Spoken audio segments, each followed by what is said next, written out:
when you can't see your way to tomorrow, the voice is still calling you, please.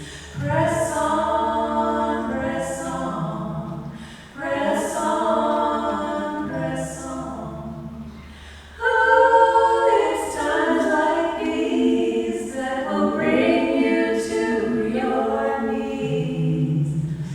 When you're there, a ray of light will appear from somewhere, and you will press on, press on, press on. Well, if your dreams seem all but shattered, and if your plans have turned to dust, when your heart feels fully broken, the voice is still saying you must press on, press on, press on, press on. A time will come when there will be a brighter day. A time will come when you will be the one to say, come on, my friend, take my hand. I'll pull you over to where I stand. You gotta press on, press on, press on.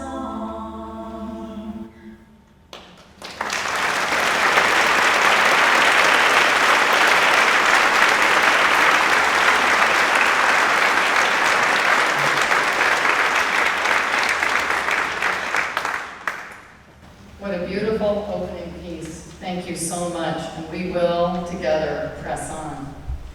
Could you please just check your cell phones and make sure they're silent?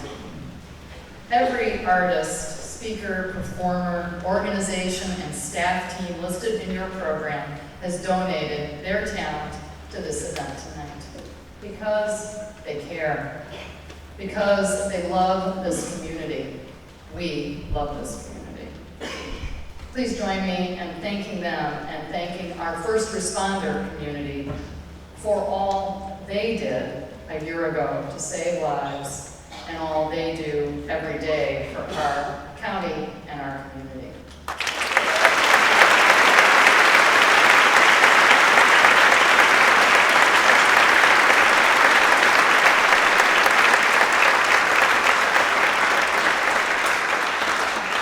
Good evening. I'm Margaret Davis, President and CEO of Maryland Hall. I want to personally welcome you to this important hope and remembrance event, marking the very day 1 year ago that changed our community. The shooting and the taking of 5 lives caused each of us untold grief, especially our dear friends. It also caused us to tap new places of strength and to rise up and to press on and to have hope that we will heal, we will fight, we will improve our community, our state, and our nation. This is personal for me. 37 years ago, I married a journalist. He practiced the First Amendment, and for decades, he also protected it by serving in the Marine Corps and going to war 3 times. Well, the war is on our home front right now, today. It's in front of us, and we are now the front line troops that must make a difference in ending unnecessary gun violence in our workplaces, our communities, and our nation.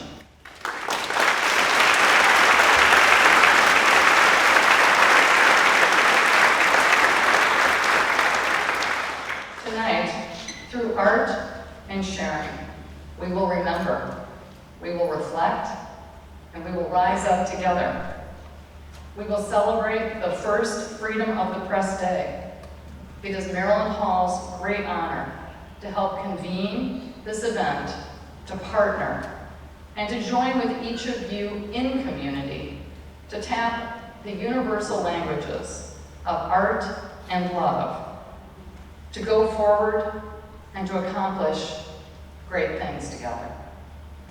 Our fellow convener, the City of Annapolis, is led by a mayor who has helped us move forward from what occurred a year ago with his very first comments that afternoon and evening. Mr. Mayor, we won't ever forget your positive and strong leadership for our community. I was so proud of Annapolis and of Gavin Buckley during this period of time, and I still am. You continue to lead us through this crisis, heal our pain, and find solutions to help us to move to a more productive place. Mayor Gavin Buckley.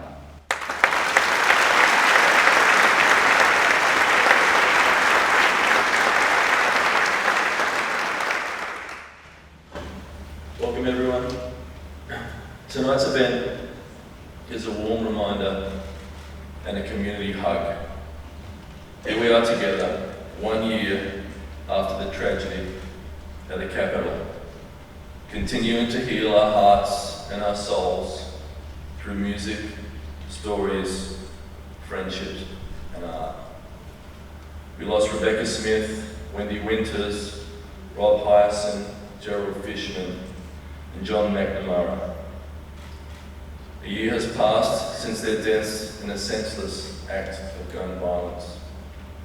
We have mourned and remembered over this year. Earlier today, we opened a memorial garden in Acton Park.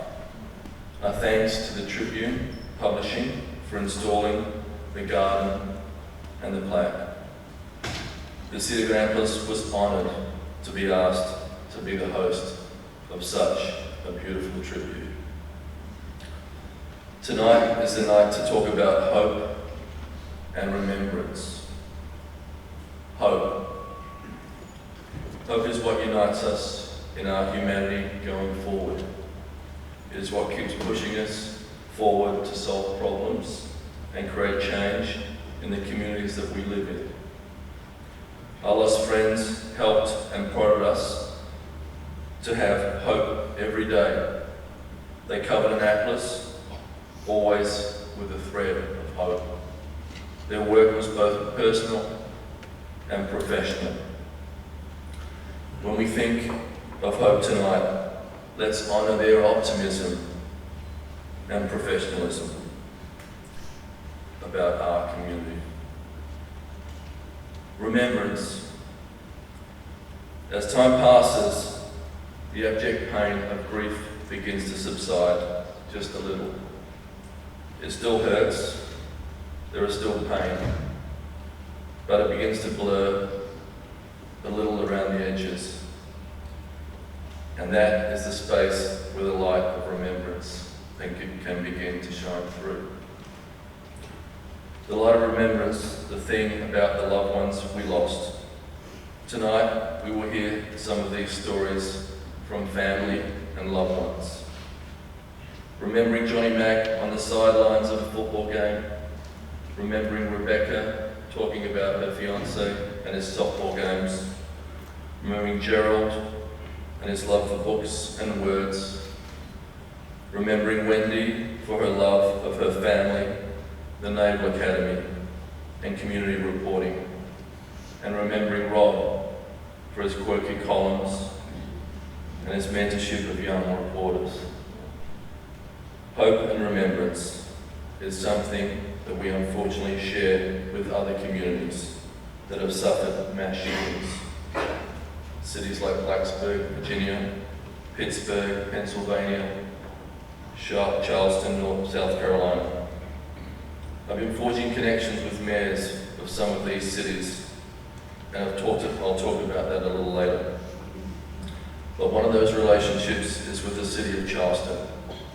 Their mayor, John Tucklenburg, is here tonight and will be presenting when the President sung Amazing Grace. I want to thank Mayor Tucklenburg for making the trip and sharing his story with you all tonight. Now we're going to hear from our First Lady, Yumi Hogan. Thank you all for being here. This means so much. Thank you.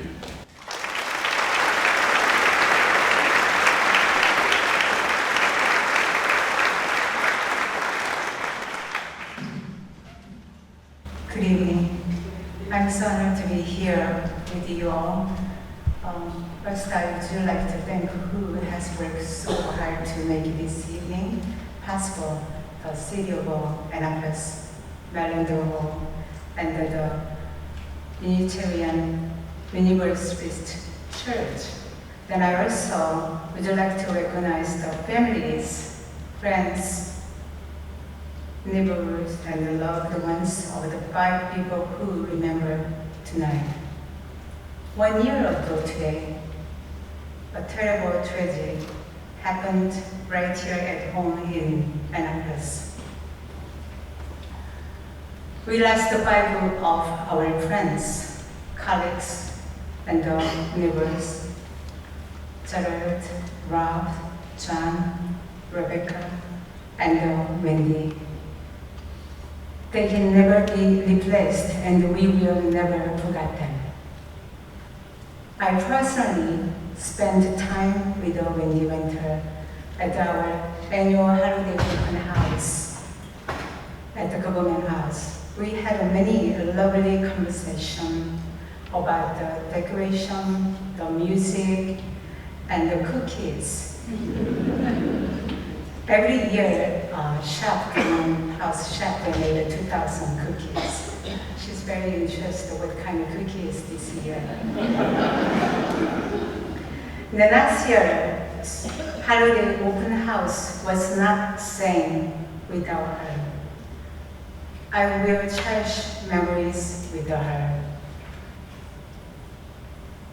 I am proud that my husband and the Maryland legislature have recorded today, June 28th, today, Freedom of the Press Day, in honor of 5 capital journalists we remember today. Maryland journalists play a vital role in our state democratic press and keep our residents informed. I am also very glad to see music and art here tonight. They truly bring healing, that hope in difficult time. I believe we will see better days ahead. I pray for the families, and I am honored to be here tonight to simply take time to remember. We continue to working. I loved this, band, and could say, Annapolis, we have today. You have all today. Capital, Gazette, Annapolis strong. Everybody have it today. Yeah. I always get my partner. We should have strong all together. Thank you.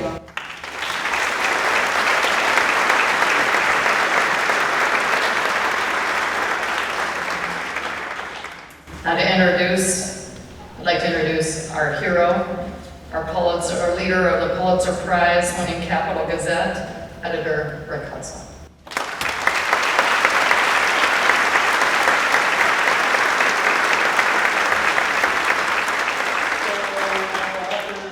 Like that.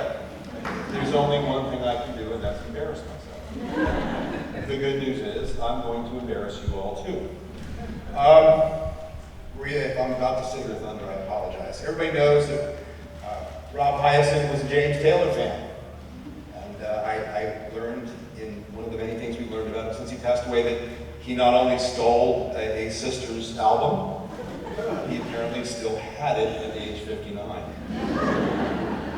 So, James Taylor is just not my kind of music. It's a little treacly, it's kind of weepy, it's sort of moody. I like Mavericks, I like Pink Diamond, I Pink Martini, I like different music. So I've been reading some James Taylor lyrics. James Taylor is a poet. And despite despite the fact that I think this may be a bad idea, I'm going to sing James Taylor. So,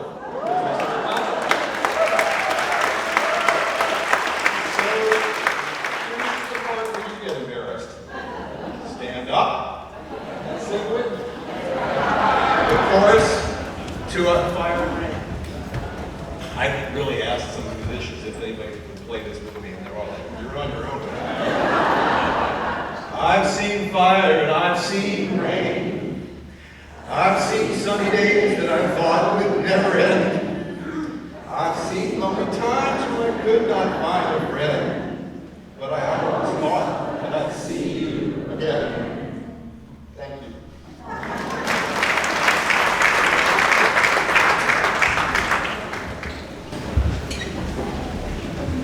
Our recently elected former Annapolis Alderwoman, State of Maryland Delegate, Shanika Henson.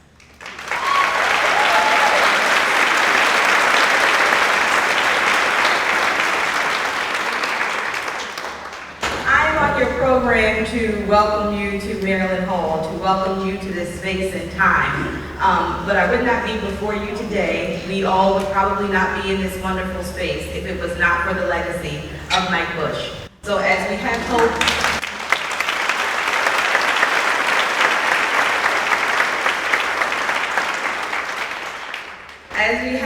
and as we collect to remember what happened at the Capitol Gazette, I want to bring to mind as well that the Capitol is personal to each and every one of us. Growing up here in Annapolis, people would think that the first time I was in the paper was when I was running for office. But the first time I appeared in the Capitol Gazette, it was as a first grade student winning a reading contest.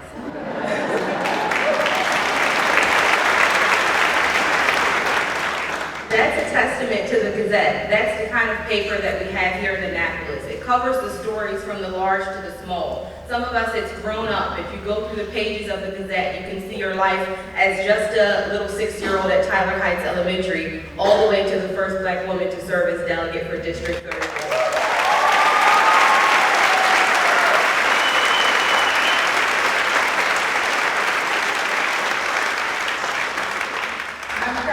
From Annapolis. I'm proud to have a hometown paper like the Gazette. I want to also remember those that we've lost to gun violence who were not a part of the tragedy at the Gazette, but who have impacted our communities just the same. I want to remember Montre Trey the Kid Singh, whose life we lost here tragically in Annapolis.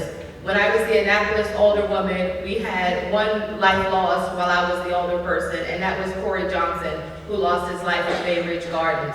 Gun violence is something that we have to tackle. It's where we have room to grow, and we must do better, and we can do better. So,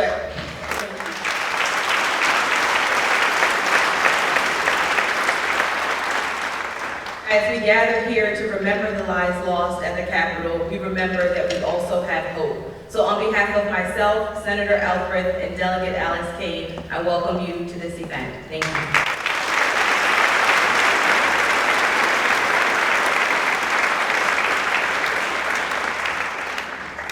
Good evening, I'm Reverend John Cresswell, and this is Reverend Jacqueline Berlins, and we invite you to pause for a moment as we share with you an invitation. It has been a year, and what a year it has been. It has been a year of shock and numbness, of grief and sadness. It has been a year of firsts and milestones. It has been a year of making meaning from silence, from that which was precious and is gone. It has been a year of holding on and letting go. It has been a year of letting go and going forward. It has been a year like none other. We gather together this evening to acknowledge that all of our lives have been touched. First and foremost, the families of those whom we loved and lost, and their friends and families. We honor the first responders, our police and firefighters and EMTs, and all of those who answered the call without hesitation. We recognize the work of our civic leaders and of the staff of the Capitol Gazette. who in the midst of their shock and grief recorded and reported on what happened. And we gather to thank the artists and writers and poets and filmmakers and musicians who poured out our grief through their art. They remind us that we are indeed inextricably connected to one another. We gather this evening to remind ourselves of some simple truths. In music and the arts we find solace. In support we find strength. And community we find courage. We gather this evening to bring solace and support. For the midst of life we say no to death. In the midst of death we must say yes to life. Let this service be our yes.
Sources are telling CNN that there have been multiple injuries and fatalities. A shooting in Annapolis, Maryland, that's the capital of Maryland, about an hour outside of Washington, D.C.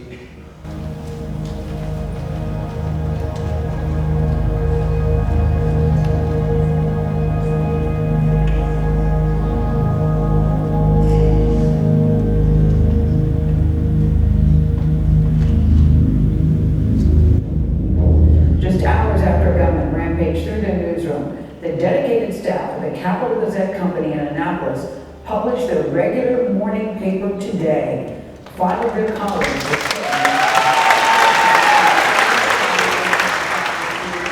in a nearby garage after the attack. They were covering this story while the fate of their friends and colleagues were still unknown. We saw one of the editors of the paper tweeted last night, "Yes, we're putting out a damn paper tomorrow." And so that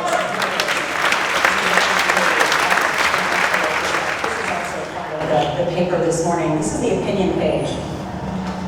Look at this. This actually got me really choked up this morning. It says, "Today we are speechless." This page is intentionally left blank today to commemorate the victims of Thursday's shooting in our office. We have a community, I think, in the country that has thought, well, that happened there, probably isn't going to happen here. But here we are.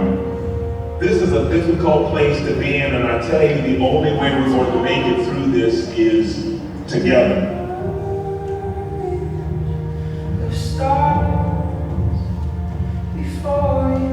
We're here to remember them, people whose lives were ended too soon, but who will be remembered for their contributions to our city and our county. For elected leaders who need to find a way forward so that we can live in a world in which guns do not have the last word. God have mercy. And for the days ahead, once this news becomes old news and the world moves on, that we might refuse to forget and refuse to let go of your call for justice. God have mercy. God have mercy. May we make this commitment to truly be one Annapolis. Let us make a commitment that Annapolis will still rise and good will win. For a moment, just a little, the sword was mightier. But this morning, we got a newspaper. Yeah. And we put a newspaper tomorrow, and the next day, and the next day, and the next day. Continue to do our bit to provide real news to better informed citizens in this republic. We're not the enemy, we're you. And support others and our community, regardless of anything. We are together. I urge you, when you open that paper every day, make sure you remember these people who sit on our heart forever. We are here for them and their families. We are here to honor who they were. We are here to honor what their families unfortunately have to go through. We ask everyone in this community to simply remember them, remember who they were, remember who their families are. They have to do something they should never have to do.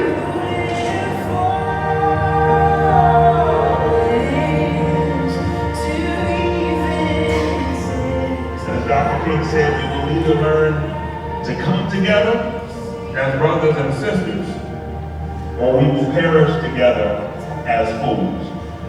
I choose to come together. What happened yesterday is not who we are. This is who we are. To honor the memory of those who are lost, honor the journalists, honor the people who bring us the news, because it's more important now than ever before for us to stay informed, and more important than ever before for us to be united. We might dress differently and speak different languages, but we are one humanity. We might come from different parts of Maryland, but we are one Annapolis. We are one Maryland. We are one America, and we are one world. And that is the legacy that I hope will continue to define the memory of those who were senselessly taken from us yesterday. The shortness of breath, I'll explain the infinite, how rare and beautiful it truly is that we exist.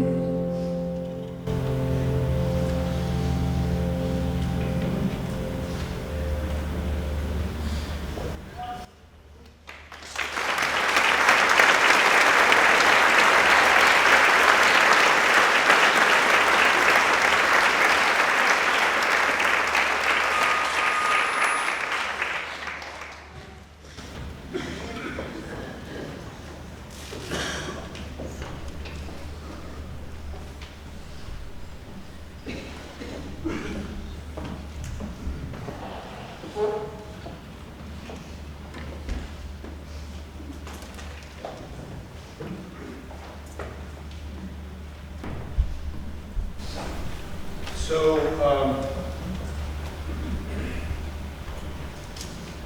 Gerald Fishman loved opera.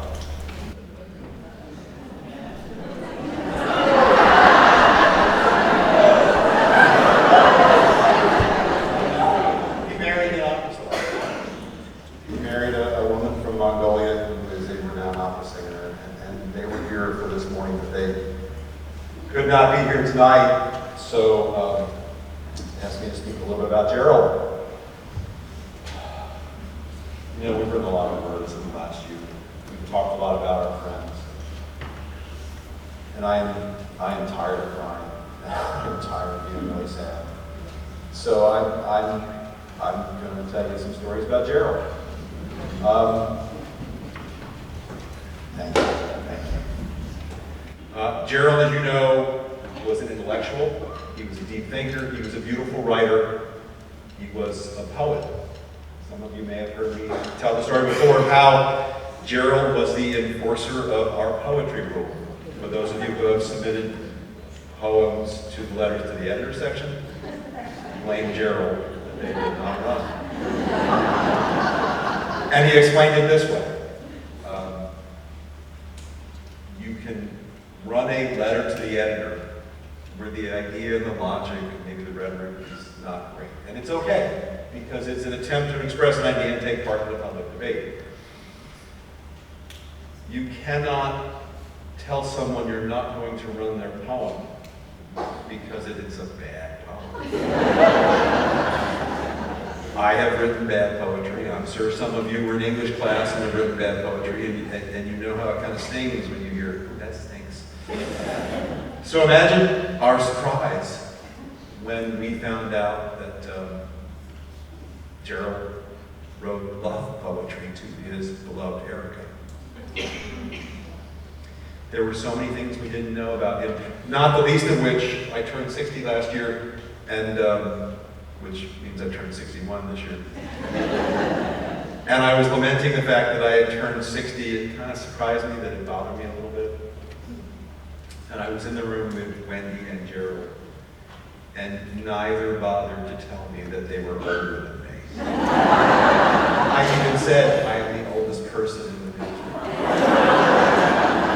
So I'd like to just close by saying the other thing that you need to know about Gerald, that he was a kind, thoughtful,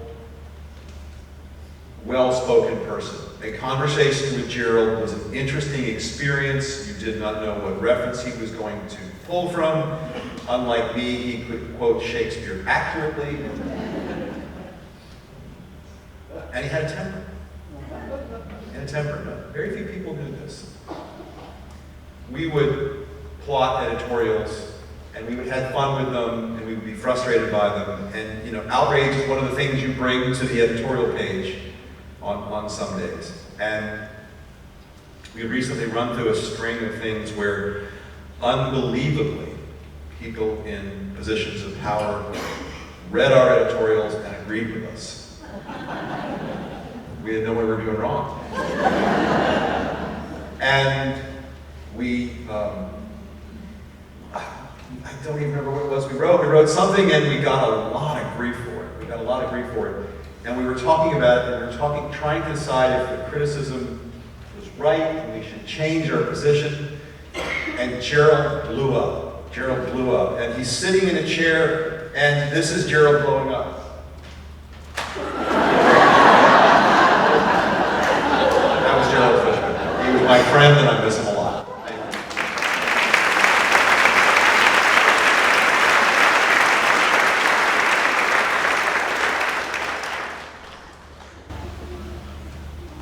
I'm Maria Hyacinth, and I'm here to talk about Rob Hyacinth, assistant editor at the paper, along with Rick. Every year, about this time, Rob would get a little confused, and he would say to me, "Which is your birthday?" Which is our anniversary, June 28th, June 22nd. I always get them mixed up. And that was so Rob. He cared infinitely about me, and he valued infinitely our marriage. To the point that, if we were teasing each other, and I'm like, "Are you telling the truth?" The solemn vow would be, "I swear on the marriage," and that's how you know the other was telling the truth. He valued our marriage so much that in the spring of 2018, we were strolling out on the lawn, the birds were chirping. He loved the birds, by the way. I'm kind of sick of feeding them, that was his job. But we were out there, and he wanted to talk not about if we would renew our marriage vows, but when and where. He was that kind of guy. And he valued me so much that he made every single birthday, June 28th is the actual birthday for me, including last year. He made it celebratory. And last year he did so by coming out onto the deck. I am a school teacher in Baltimore County, and he came out, and the big Norwegian, he was 6'5", he did a little birthday dance and sang some brutal massacre of the Beatles' birthday with something else he had come up with. And then, we goofed around a little bit, and he said, "So, do you want to open your little gift bag this morning, or do you want to open it later?" And naturally, I said, "Later. We're going to have more time." And that is not what happened. No. So, please remember Rob as a man who was a devoted and loving husband, and in touch with his inner child enough to do a ridiculous dance on the deck on his wife's birthday. But please also remember Rob as a wordsmith and a lover of words. We had many a conversation on our deck about the words of poets and great fiction writers, great writers for the Capitol. And I do believe that those young folks at the Capitol do remember Rob as a bit of a wordsmith. They've spoken more eloquently than I about how he would have them swing on by, sit down for a while, digest their stories, and figure out the nuances of the language. I like to think that some of his readers may be here and that they look at Rob as a wordsmith. They might remember a column or two that he crafted right there in our living room in Timonium. Maybe in particular some about Alexa and his love-hate relationship with her. My son, who gave us Alexa that year. And Rob was just out to get her, to figure out what he could say to foil her. He never did outsmart her. Another favorite column for me was one Rob wrote about getting a cell phone. And Rob still had, to the end of his life a year ago, a phone that you slid up like this. He never learned, or he just refused to do, he never did the Google Maps thing on the phone. He actually called me one night. "They closed 6:95, I can't get home, please. Please direct me in, get on your phone." He just did not do it, he was a technophobe. So he did write some wonderful, humorous columns. And he wrote some touching ones. One in particular I remember involved our spring break, and him finally taking the time about 20 years later to go visit the grave of a childhood friend, a young man who had committed suicide. So please remember Rob as a wordsmith. I know my own children do remember their father that way. Rob, for each of our 3 adult children, when they were kids, he wrote journals with precise details about his thoughts of them and the stories about them. And so I have to be honest with you, it was not any part of my plan for this to be where we are on June 28th, 2019, commemorating these lives. This is my 59th birthday. But here we are nonetheless, and we stand. We stand, and we will continue to stand, and we will continue to move. And I think that is possible, pure and simple, because of love. Love for those we lost, and love from folks like you, our families, our friends, in some cases complete strangers who Facebook message lovely things. In my case, I have to say I have some exceptional friends who have helped me keep moving. Their names are Patty and Dwayne Abbott. They are my family now. They literally kept me moving and got me into a half marathon this spring. It was Patty who nursed me across the finish line. Thank you, Patty. They've taught me that to continue moving is in fact to love and to honor Rob. Dwayne, Patty's husband, who's not here tonight, is a firefighter in Howard County, and I'll never forget that on Rob's birthday back in February, Rob would have turned 60. Dwayne and Patty showed up, and Dwayne had this big old grocery bag. What do you have in there? In the middle of the day and Rob's birthday. Well, we rolled into my kitchen, and he proceeded to put out some champagne and some IPAs. I know it's only 11:30, but I figured there's no better time to toast Rob, he said. And he was right.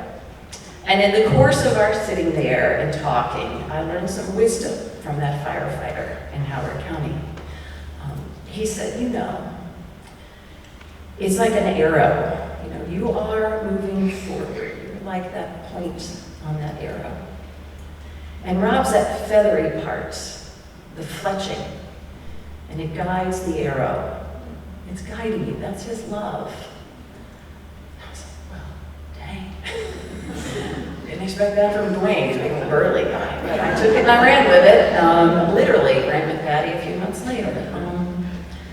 So I do believe in love, and I believe in words, as Rob did. I wanted to end getting back to Rob. A former editor of Rob's, now the managing editor at the San Francisco Chronicle, declared today, Read Rob Day. And if you're on Facebook, Michael Gray has all kinds of tips on some things Rob wrote that you ought to read. But it's also intended to be a day to read things that Rob loved. He loved Emily Dickinson. He loved Charles Dickens. He loved Carl Hyacin, the older brother, somewhat more famous. But he especially loved John Steinbeck. And this morning, I opened my email and received an email from a friend who had been abroad, and she had taken East of Eden with her. Interview to Rob, and she said there's so much wisdom in that book, but I think she wanted to share a couple of lines with me, and I want to try not to massacre them, but they go something like this. I believe a strong woman, particularly one with love in her heart, is stronger than a man. I guess a strong woman, Steinbeck wrote, is indestructible. Let us all be strong humans with love in our hearts, and let us be indestructible.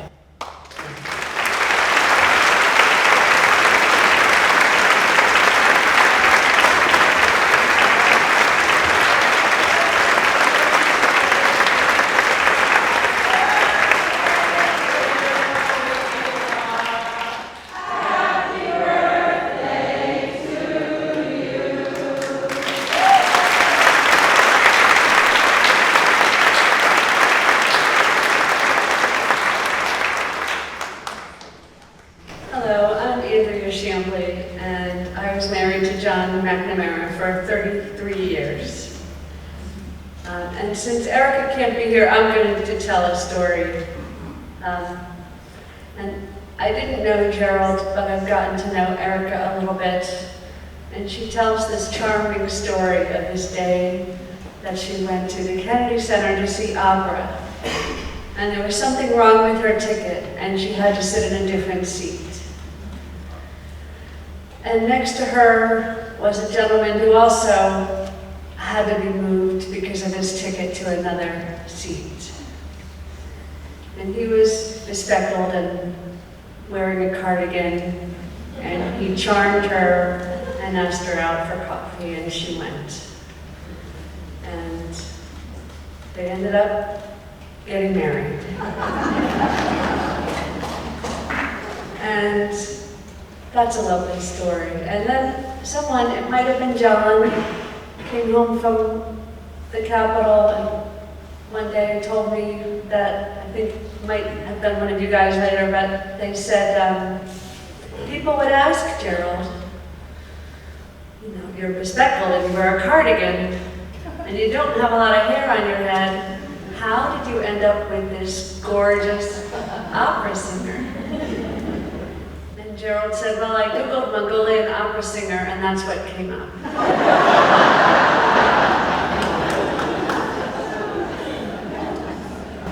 And now we know he wrote her lovely poetry, and she's going to try to gather it together so we all can enjoy it. Now, as for John, he was also working on a book, and it's called The Capital of Basketball, and I was able to finish it for him, I think, the way he would have liked it. I did get a tweet today that somebody said, I realized I hadn't returned the call for your husband who wanted to interview me about this book.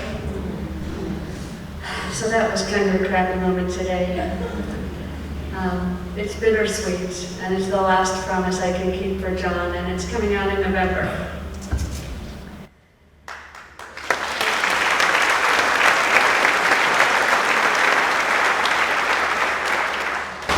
And when I haven't been working on that, I've been fighting. I thought Maryland was exempt from dangerous politicians. I thought I was paying attention, and I was happy with the political landscape in Maryland. But since then, I've sadly learned otherwise. In the last session here in Annapolis, a bill that would have done something as simple as require a background check for every gun sale failed without a vote in the Senate. And it might sound like a far-off thing to worry about, but 1 out of every 4 guns in Maryland are purchased without a background check. And that needs to change. So I've been showing up at events like this whenever I can. I've been lying awake through lots of sleepless nights.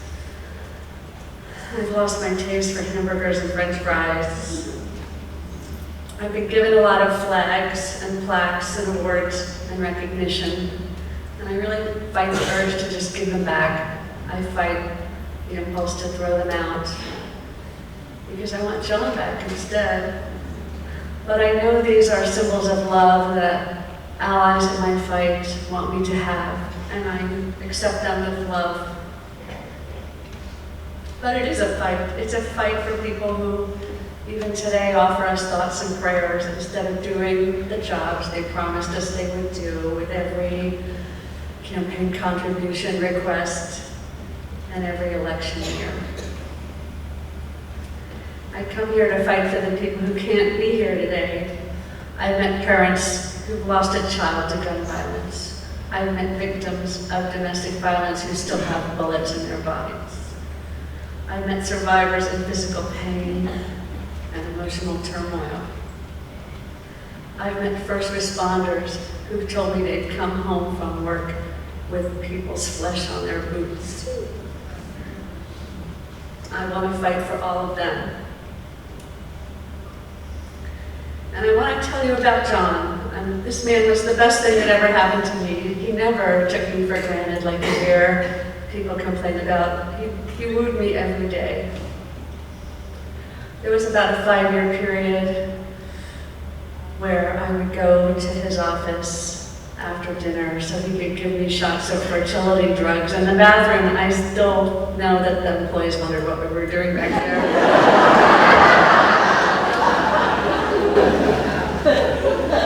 And then I'd go to the doctor the next day and he'd tell me they didn't work.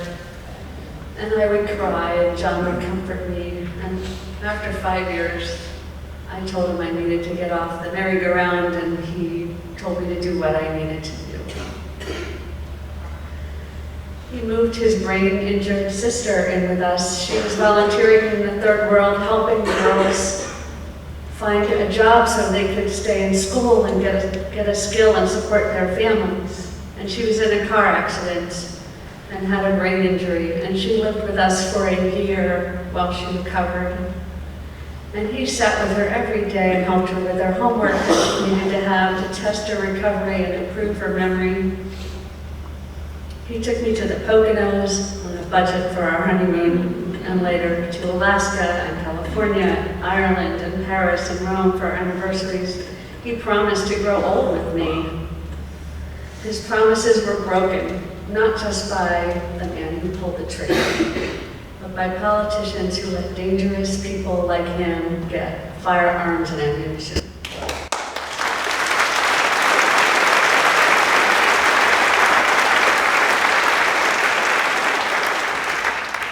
Hosted and counseled exchange students for 20 years, and it wasn't unusual for parents to make the long-distance phone call or write an email more recently to ask if their children would be safe here, and I always reassured them that this was Maryland. This isn't a state where children from another country are in danger when they are lost and knock on a door for directions. Their children would be safe here. We've had 2 lockdowns at my workplace this year. We've had a mass shooting at Aberdeen, Great Mills High School, and Annapolis. I can't tell these parents that anymore. But people have still objected to my fight. They say these laws wouldn't have saved John. And nobody knows John's not going to be saved any more than I do. He wasn't doomed when he began covering sports for his high school paper, or for the Diamondback University, or for the Hagerstown Herald, or the Prince George's Journal, not even at the Annapolis Capitol. He was doomed when politicians began cowering, not behind these acts of violence or even behind bullets. They cowered behind dirty money that's in between them and the will of the people of Maryland.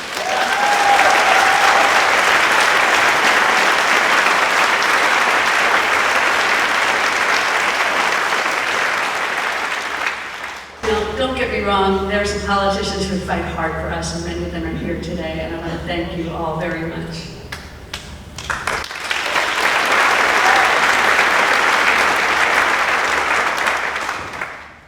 But I've seen people fly in an airplane over the Capitol on the last day of the session, on a day that time is set aside for Mike Bush, a beloved public servant, trailing a sign that says, "We will not comply." I've been followed, I've been hacked, I've had motorcycles follow me around Annapolis saying, "Call me mommy" at me. I've been told I'm hysterical and I need to quiet down in social media. I've been told things that are a little more colorful that I'll leave off our script for today. But my response is this: if they think they can do anything worse to me than somebody already had, they are sadly mistaken.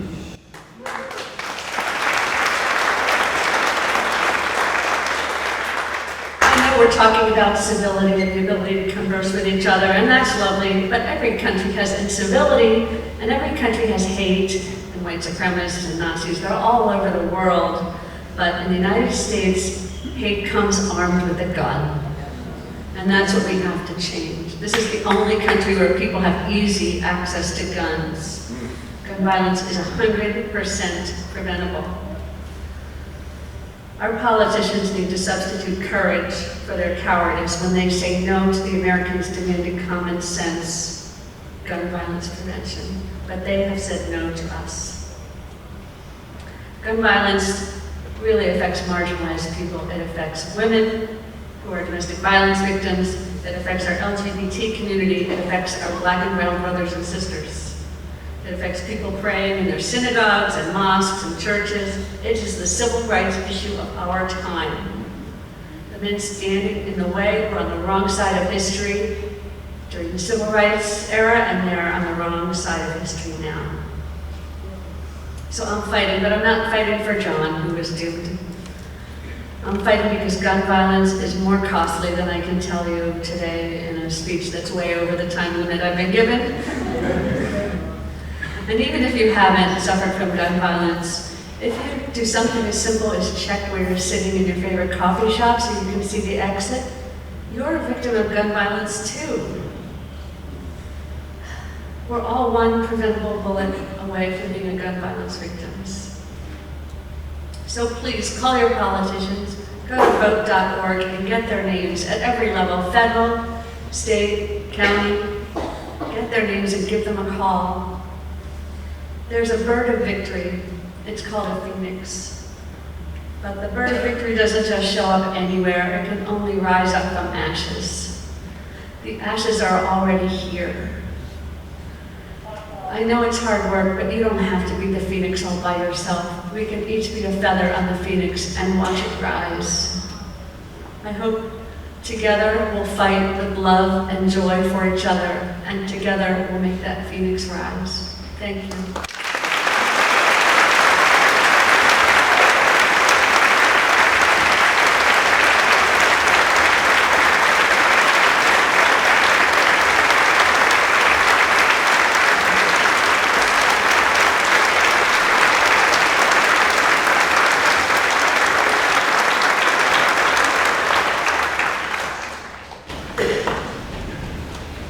My name is Marty Patton, and I work for the Capitol as the advertising director, and Rebecca Smith worked for me. And I'm going to tell you a lot about Rebecca, or a little bit about Rebecca, but lucky for you, I do not know her favorite song.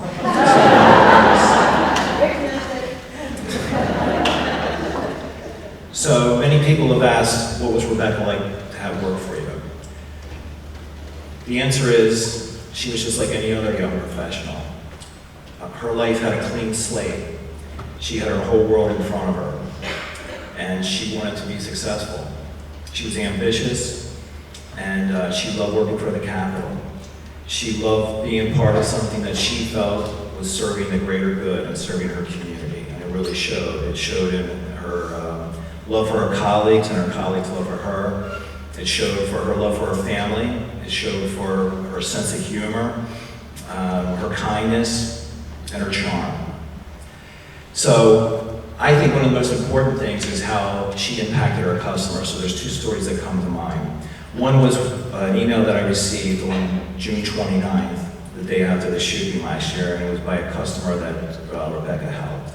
And it went on to tell me that she was so upset about the words or the journalists who lost their life and respected their words, but it was Rebecca's kindness that really affected her. Rebecca helped her with an ad. She was having a horrible time getting into the paper.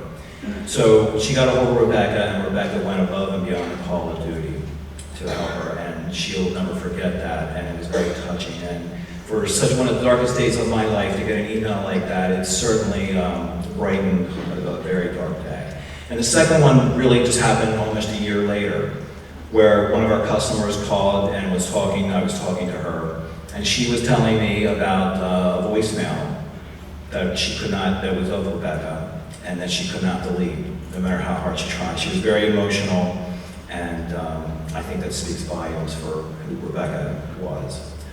And I'm going to leave you on one final note, because a lot of things that have not, there's been many things talked about, but one thing that hasn't been, I think, reported enough is that Rebecca suffered from endometriosis. So, and she fought very hard. She was an advocate, and she did everything she could. It's a terrible disease for anyone who knows anything about it. So, if you want to remember Rebecca, I think it's a great cause to look into. Thank you.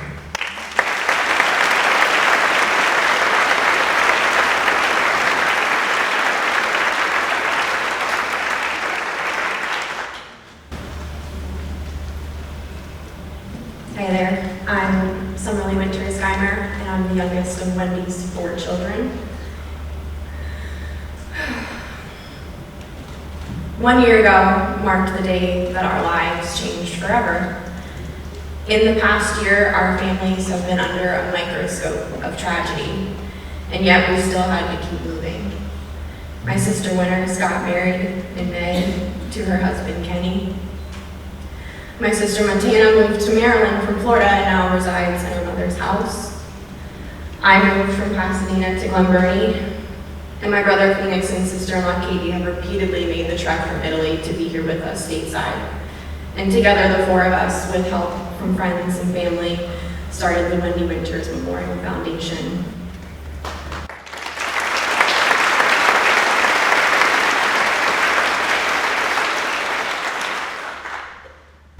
I'd like to say that life with Mom was easier in every way. Life with Mom was filled with hugs and many, many screaming matches, and everything in between that outlines how a mother loves her daughter. And I'm actually gonna add in a tidbit that many people probably don't know, and that was that Mom had one tattoo, and it was very tiny, and it was on her foot, and it matches one that I have that I got when I was 16 that she signed off for. And it was SOS in Morse code. And we got it together. I can't believe she did that. No one ever knew that she had that little tattoo on her foot, and she screamed bloody murder while she got it. It was like this big. And we had our struggles. And now I struggle to try and fill her size 9 shoes. I'm only an 8.5. They're much too big, but I know that if the roles were reversed, my mom would be relentless in her determination to bring justice to this matter. She wouldn't even bother trying to put on my shoes. She would throw them in her massive black purse and carry them with her and do what she always did. She would show up. Our mom was always out in the community. She was often covering or attending events and helping people get their voices heard. I'm not sure what more I can say about my mom without the overwhelming fact that 5 people died of preventable death. Plaques, folded flags, and certificates can fill up the spaces on our walls and kitchen tables, but they cannot fill the bullet holes in our hearts. For the rest of our lives, we have to carry the burden of knowledge that more stringent laws and a background check would have prevented a shotgun from firing through the doors of the Capitol Gazette offices. It is not our job as citizens to arm ourselves against guns that have been illegally or legally placed in the wrong hands.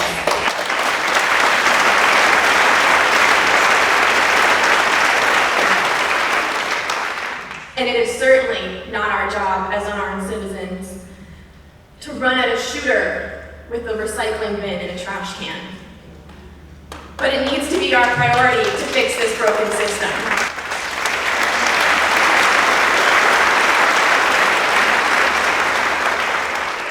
Our laws have failed us, and our lack of action has failed us, and our mother knew this before she was murdered, which is why she attended the March for Our Lives and Amarillo Connecting Together events. She highlighted Teens of the Week who were trying to make a difference in our community and voted for politicians that promised change. She attended active shooter workshops and educated herself on gun violence and gun laws, and yet she herself fell victim to gun violence. And unfortunately for many of us here, losing 5 people on June 28th, 2018 was our provocation to stand up against gun violence. And you know what? That's okay. But don't let the impact of an event like this stop at you. Educate others, attend the events, donate blood at our blood drive in September. Show up. And don't ever forget what happened at 888 Bestgate.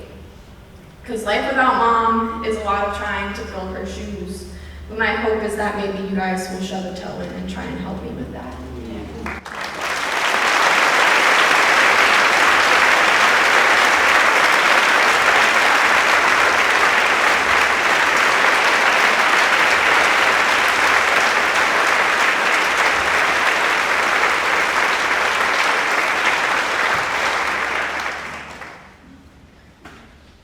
I'm Lady Lewis Cornwell. I'm the interim minister of the Unitarian Universalist Church of Annapolis, and Wendy Winters was one of our congregants, and someone who I was very honored to count as a dear influence in my life for even the short time I knew her. As we hold together these memories, the joyful and the tender, I invite you to join me in a shared litany of remembrance.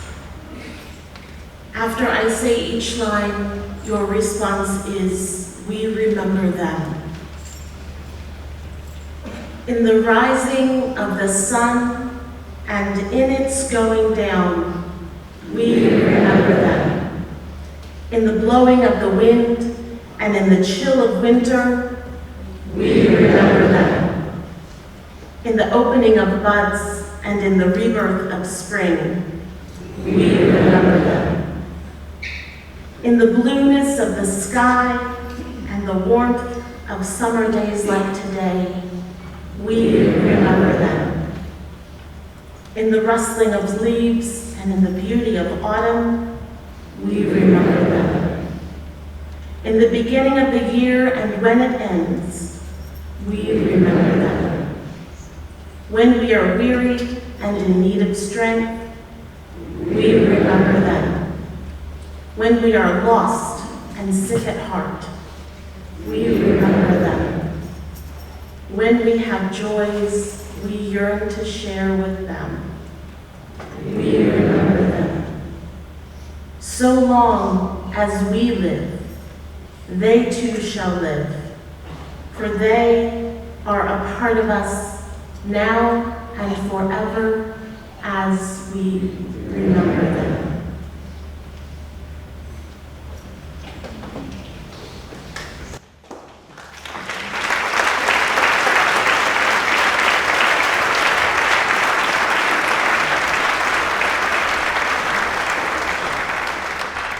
One of the ways we heal is through music and the arts and poetry.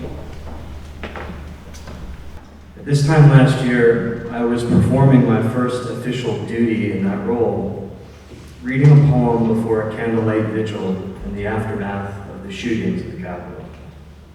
At the time, I strove to write a poem that offered solace, but that also kept alive the pain of the event, so that in the wake of healing, the cause of the injury would not be forgotten. A year later, I see a country unable to heal itself. Healing is painful, a sort of second genesis, wherein the body and the soul must not only repair the damage, but recreate what was lost. Sometimes it fails, sometimes it succeeds, but almost always it hurts, and we all instinctively shy from pain. That instinct to protect ourselves, to raise walls against that which might cure and restore us, is widespread, and if we are being honest, not surprising, since no one wants to suffer, whether healing from a wound or struggling to make sense of a changing and unfamiliar social and political landscape. And as I try to say in the following poem, it is only the effort to reach out, to reach past fear and isolation, that can begin to restore us to ourselves. This is on the border of healing. In the country of the body, a fracture is a border forced by a terrible blow. A river of agony and woe tears valleys through the flesh. And at the raging edge, where waters howl and churn, the wounded want only to build themselves a wall, to divide and defend what remains of safety from the harm that goes on echoing long after. To rebuild a bridge, the wounded know, is painful as setting a break, for soldering bone to bone always strikes sparks. They know the sweat and toil of laying foundations, fixing girders, placing decks, and declare it's all too much. that they must build fences, not crossings, within their shattered hearts. And so, the wounded detain themselves, weeks, months, years, on the border of healing, till one day the flood ebbs and a cloudless sky scatters diamonds on the water. Mesquite and juniper steep the air. The white cross of an egret drifts by. And for a moment, the wounded soul pauses, for it is the soul now, not the body of which I speak. Then a voice calls out in unknown words from amid the current, almost a whisper that's far out. At first, the soul fears it might be a trick, then that it might be a cry for help. And the soul knows it will have to descend again to the river, whose waters sunder land from land, life from life. It will have to clasp a stranger's hand and haul them, without hope even of a blessing, onto the living shore.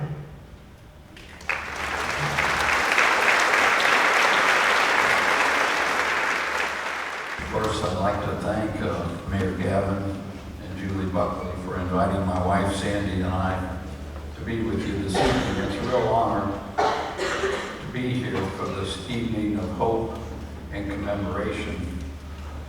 Charleston and Annapolis share many characteristics. We're both historic port cities, beautiful cities both.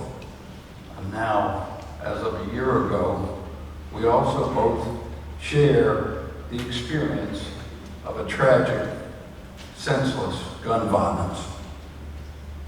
We share your grief, we share your pain, but we also share your hope and your healing. In Charleston, it was 4 years ago this June, that 9 beautiful souls, all African Americans, were gathered in the basement of a church for a Bible study. And yes, hate came armed with a gun.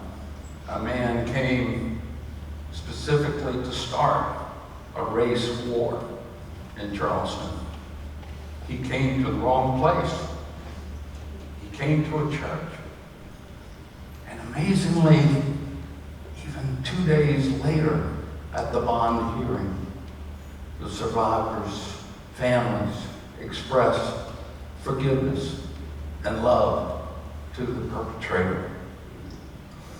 It was a stunning event that brought together our city in unity and love and taught us that the foundation of our healing was in fact love, that love is stronger than hate. The first funeral of the 9 was for Reverend and State Senator Clementa Pinckney.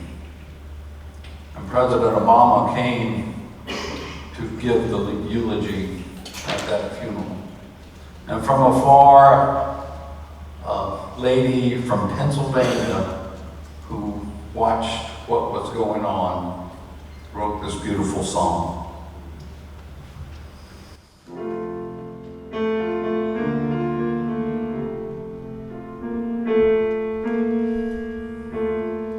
A young man came to a house of prayer. They did not ask what brought him there. He was not friend, he was not kin, but they opened the door and let him in. And for an hour the stranger stayed. He sat with them and seemed to pray. And then the young man drew a gun and killed 9 people, old and young.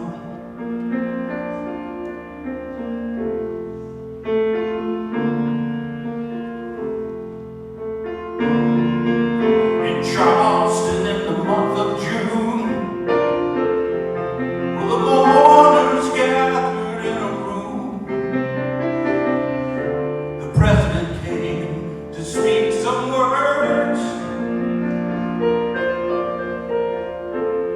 cameras rolled and the nation heard.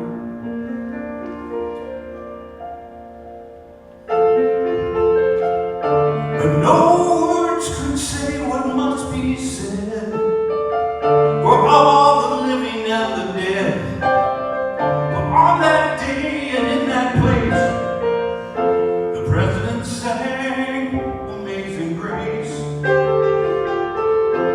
My president sang Amazing Grace.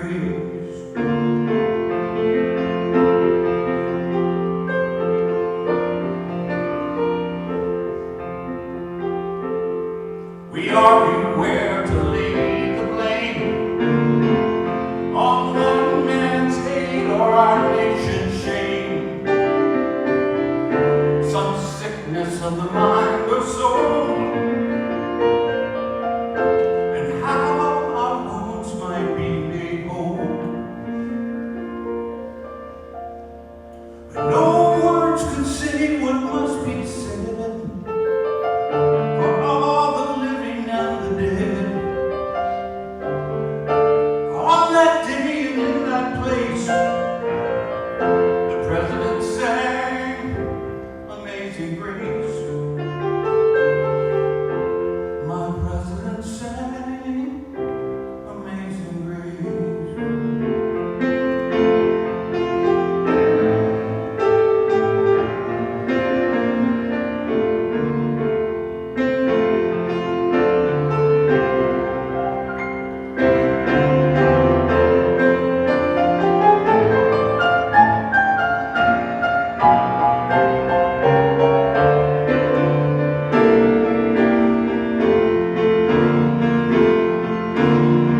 Amazing Grace, how sweet the sound is singing to wretch like me. Well, once was lost, but now I'm found. Was blind, but now I see. But we've been here 10,000 years, bright shining as the sun. We won't rest in peace to sing God's praise. And when we first began,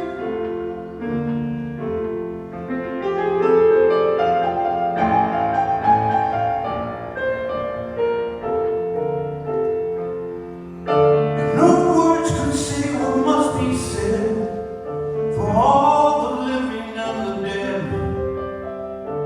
On that day and in that place, the president sang Amazing Grace. My president sang Amazing Grace.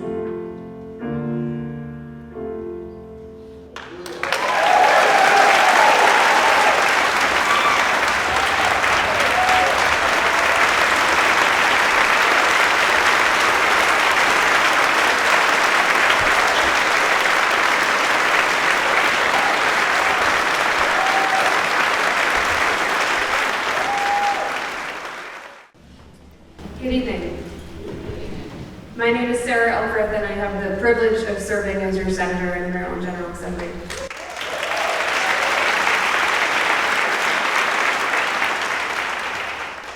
I know their names have been said a number of times today, but I just want to repeat them. Wendy, Ralph, John, Gerald, and Rebecca lost their lives to senseless gun violence in the midst of serving our community. And I think I can speak for all the politicians you will hear from tonight when I say that we were not elected to look away, we were not elected to give up, and we were not elected to offer our thoughts and prayers alone.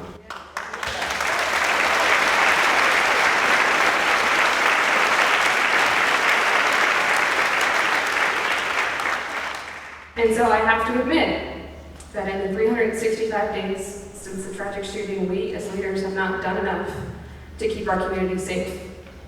We've not yet passed the laws that might have prevented this tragedy and the everyday handgun violence that plagues our communities across Maryland, but we can and we must do better. We were, however, able to unanimously pass a resolution in the General Assembly to commemorate June 28th as Freedom of the Press Day here in Maryland.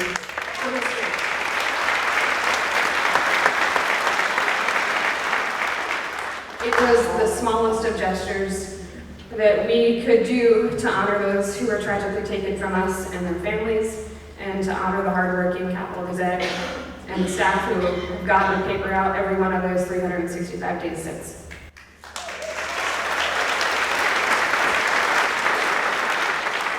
And the Capitol interviewed me the other day about what freedom of the press meant to me as an elected official, and I just had to say that now that I've thought about it, I really do take to heart what Thomas Jefferson said, which was, a free press is necessary for a strong democracy.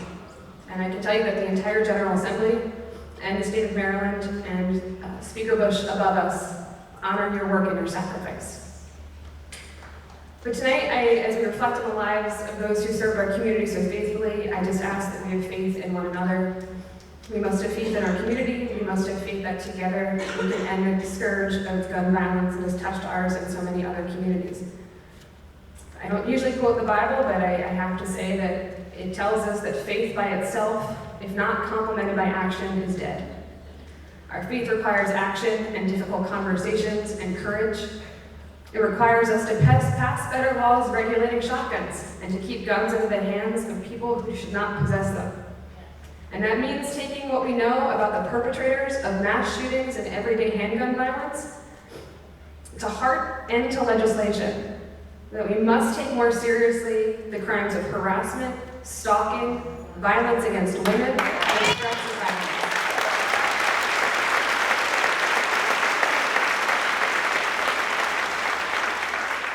And I've tried to personally apologize to the families. I was not your senator when this tragedy occurred, but I promise you that I will do more to make sure it does not happen again. Because we must take action to protect every corner of Maryland and every community, and we must treat this like the public health crisis that it is. And I know our community has hope, as we've seen here tonight, and I know the faith, we have the faith to take these actions together. And I just want to thank you for allowing me the privilege to serve our community and represent you in the Senate.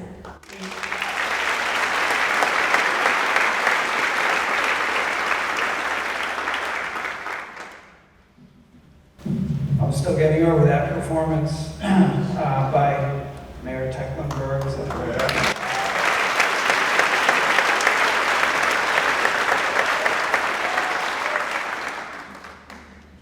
I should have used that President Honor.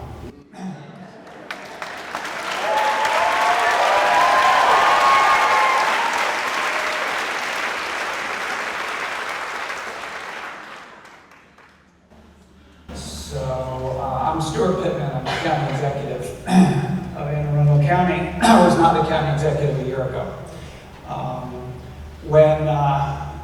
When the Capitol asked all of the candidates who were running for office at the time to write a piece about what they would do to make sure that their mass shooting was the last mass shooting, I was pretty intimidated. I'm pretty intimidated by the Capitol in general, but this really intimidated me. I came up with something that was not very original, which was to do a task force. And task forces often don't get anything done. But when you have a task force that's led by people who have lost members of their families to gun violence, and the task is to prevent gun violence, and the chair of the task force is Bishop Charles Carroll, and the vice chairs of the task force are Maria Hyacinth and Andrea Chambly. That task force.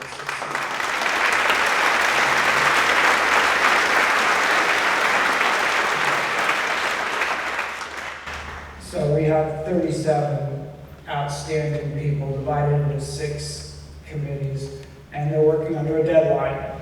It includes my chief of staff, the state's attorney, the police chief, the health officer, our mental health agency director, our emergency operations director, our county attorney, members of our state senate, members of our House of Delegates, members of our county council. It's the people who can pass the laws, and it's the people who will implement the laws. They report back every month, and they have been asked to give us recommendations by December 15th, in time for the legislative session. I recently found a ray of hope in our county from our police chief. And I have to say something about the first responders. There's actually one in this room who I've gotten to know quite well, who was part of the group that went into 888 Bestgate Road and initially. And I asked him what went through his mind before he went in. He has 2 young children, and whether he hesitated. And he said no. He said, they looked at each other and they said, we're gonna do this and we're going home tonight. And they did, thank God.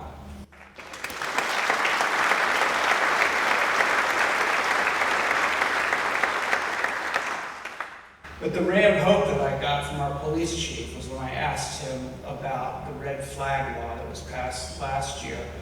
And he told us that it's working, that in Anne Arundel County, as a result of filings by the police department, not mostly by the police department, not by families, that they have taken 61 guns away from 52 people who they knew were dangerous people.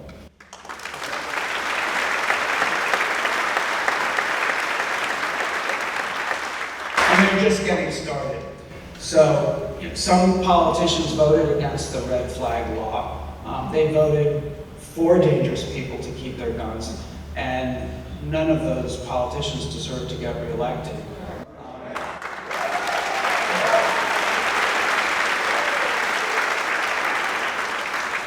And I actually believe that most of them will not get elected. During my election, I was told to stay away from the March for Our Lives rally.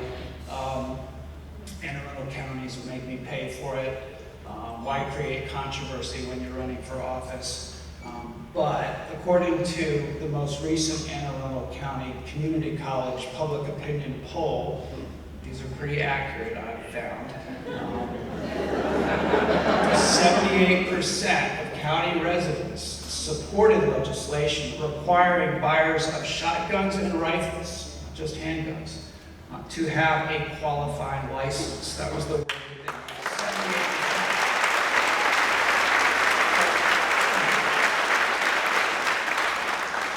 78%. The people of our county are ready to regulate these weapons, and the politicians will just have to catch up. I did go to March for Our Lives. I even posted on Facebook about it, and I got some loud and angry responses on Facebook for that, but I did win the election.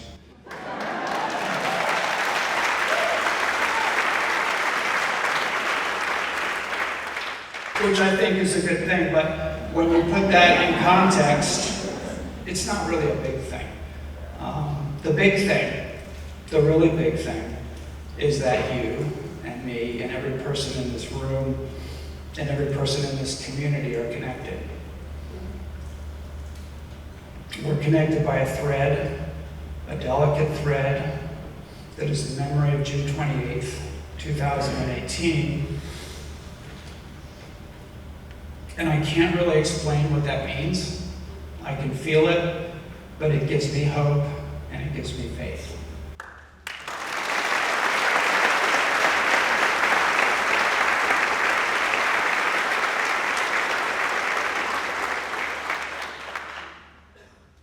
Good evening. My name is Ryan Sermons. I am the pastor of the United Church of Christ of Annapolis. I'm also the lead organizer of this community organizing effort that we built and we launched on October 4th of this past year called Anne Arundel Connecting Together.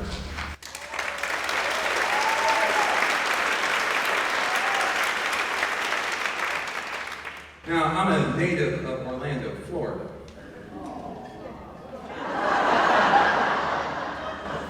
But Annapolis is getting into my bones.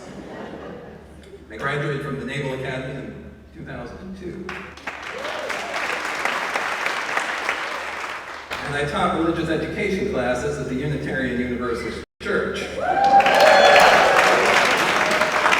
That's where I met Wendy, and it's actually because of her that I'm wearing this tie today. I normally don't try to wear it on my sleeve or chest quite as much. What happened on June 28th was personal for me as well.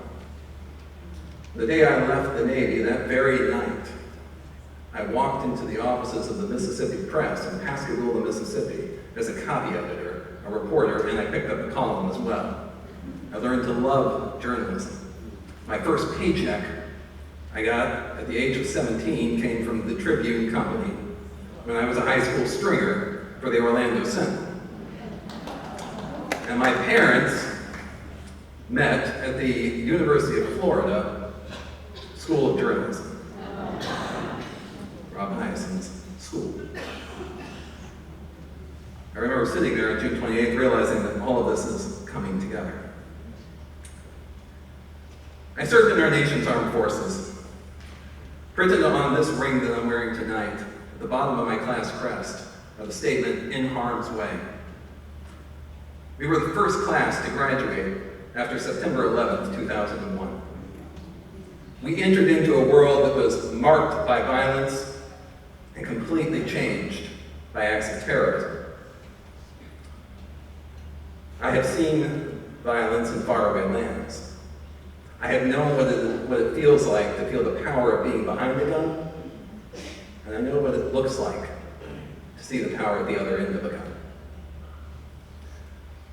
But even though I was in those places, the first time I ever saw someone killed by a gun was in Annapolis, Maryland, on November 26, 2016, less than a block from where I lived on Pleasant Street, within sight of the Capitol building. Scotty Moss Jr. was killed that day in front of the Mason building on Clay Street. Violence rends us apart. It divides us. It erupts from the end of a gun, or when people are threatened with firing if they don't do something they're supposed to do. It comes from acts of domestic violence. It comes from when we oppress and we silence people. Violence is real, and it's in this world. When I left the Navy, I left it with the express purpose of trying to build and create a world without violence. That's why I was called into the ministry. So on that day, that night, as I was standing there next to my neighbors, smelling that old, familiar smell of gunpowder, I was being told by them that the churches weren't doing enough, that nobody really cared. They would come in, and we would leave, and that would be it. I checked with other pastors and the leaders of nonprofits. I asked them if they felt the same, if our vigils were working, if our prayers were working, and they agreed that perhaps we needed to do more. Frederick Douglass said that for 20 years I prayed, but my prayers weren't answered until I started praying with my legs. So we got together, and we felt called to start building power. In fact, we were partially inspired by what happened in Charleston, because Mayor Tecklenburg, you don't know this, but I was ordained at a circular congregational church, United Church of Christ, on 150 Meeting Street in Charleston, South Carolina. And what I saw happen in Charleston after that Mother Emanuel shooting was that the Charleston Area Justice Ministry, a community organizing effort in your city, got together and was able to help coordinate a response of bringing citizens together to do something about the violence in their city. And I said, we need that in Annapolis.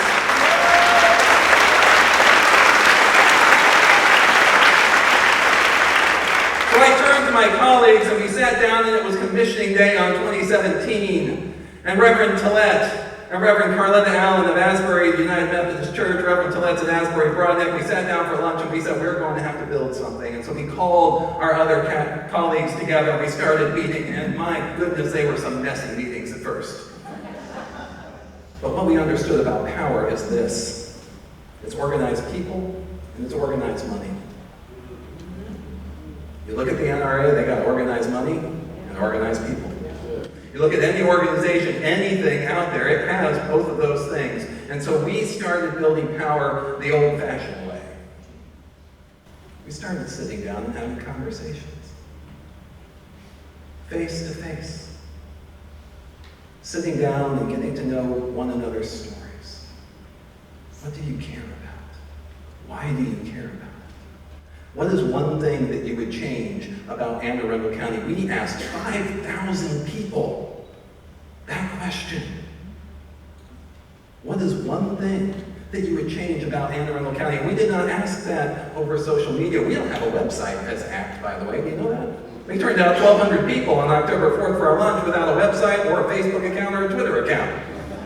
We got it through the relationships. We sat down, we told our stories, we listened to one another, we got to develop those connections because that's what we're missing. And so we kept hearing those stories. We gathered in people's homes and we went around in circles asking these questions. What would you change? What matters to you?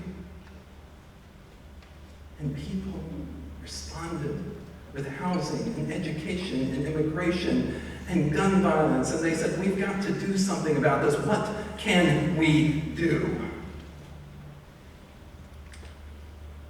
I would love for the answer to be love. But power without love is reckless and abusive, and love without power is sentimental and anemic. That was the Reverend Dr. King. So we had to build power. The section here in this program is called How We Rise. If we want to rise, that's how we do it. Sit down. Have a conversation with somebody. Sit down and listen to their story. Tell your story with one another. Connect together. Build those relationships. Take time. One with another. Yesterday, or tomorrow, 1 year ago, Reverend Dr. Shortledge of First Presbyterian, Reverend Taleb of Asbury Broadneck, Bishop Coates of Fresh Start Church, and I were sitting in the upper room of First Presbyterian Church, feeling absolutely powerless as we once again planned a vigil. You heard their voices up there in that video earlier. But folks, yesterday, after 5,000 conversations, after meetings and discussions, the county executive and the mayor of Annapolis signed 5 copies of this piece of paper, which says that we will, Annapolis and Anne Arundel County, will not stand idly by while our neighbor's blood is shed. The book of Leviticus gives us that quote where it tells us, do not stand idly by while your neighbor's blood is shed. And we got them to agree to create a program, to participate in a program with 135 other municipalities across this country to leverage the buying power of law enforcement so that we can tell gun manufacturers what we want in the quality of gun, how to make them safer, how to make them less dangerous, and to hold them account for the supply chains in which those guns are sold.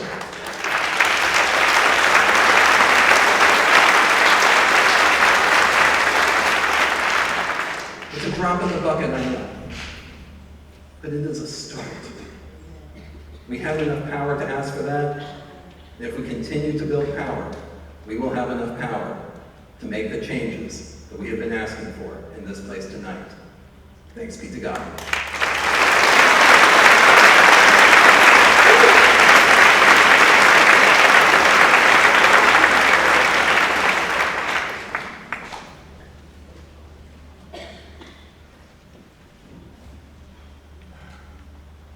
On this day, last year, I was determined to not let the events of the day go by without a way of thinking about the issues of gun violence in a meaningful way. To have a wider policy discussion that could lead to real change. To that end, I convened a summit that took place yesterday to address some of the issues of gun violence. It was an all-day event under the sapling of the old Liberty Tree on the campus of St. John's College. The Liberty Tree is one of the locations where our founding fathers gathered to discuss and debate the issues surrounding the establishment of our great country.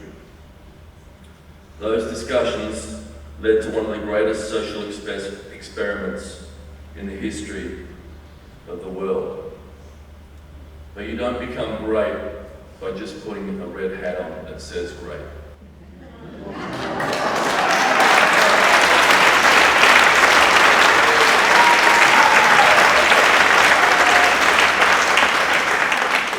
You have to lead with greatness. I know that yesterday's forum isn't the last discussion we will have on this issue. That is, in part, because the young people of this country will continue to keep the pressure on their elected officials to make change.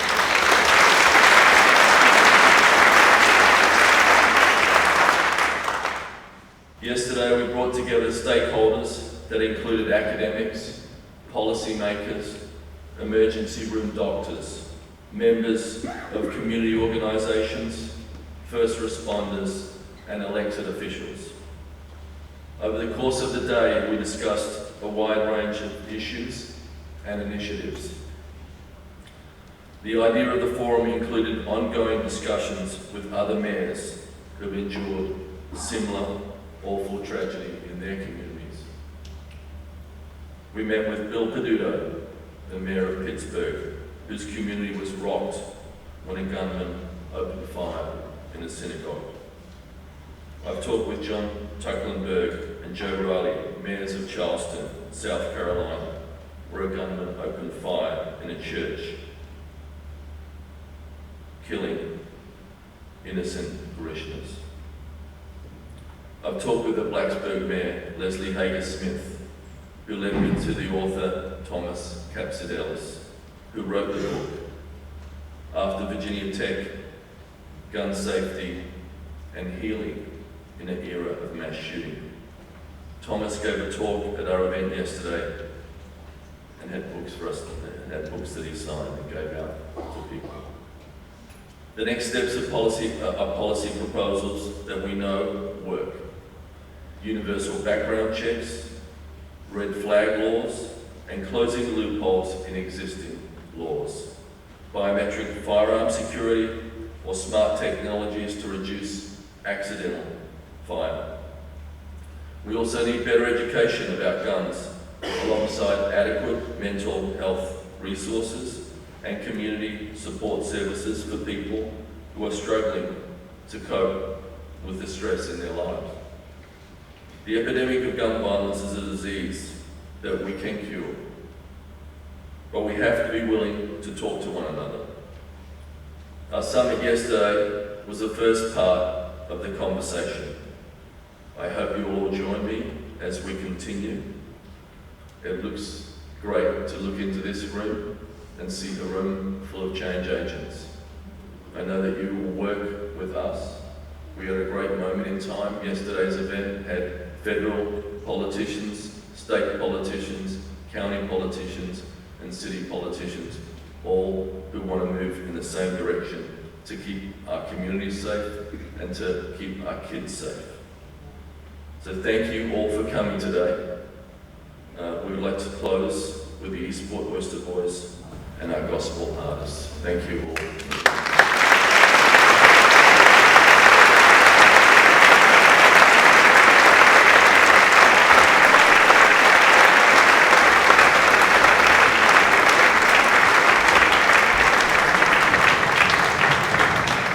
While we're setting the stage, just thank you, Mayor, thank you, Maryland Hall, thank you, elected officials, thank you, Capitol staff and families for being here. Thank you all for coming out and supporting this Annapolis strong community we know we love. So we appreciate Paul. Special thanks to you. Okay. It's an honor to be a part of this and share this moment with the community. We very much appreciate it. We have a little song for you here.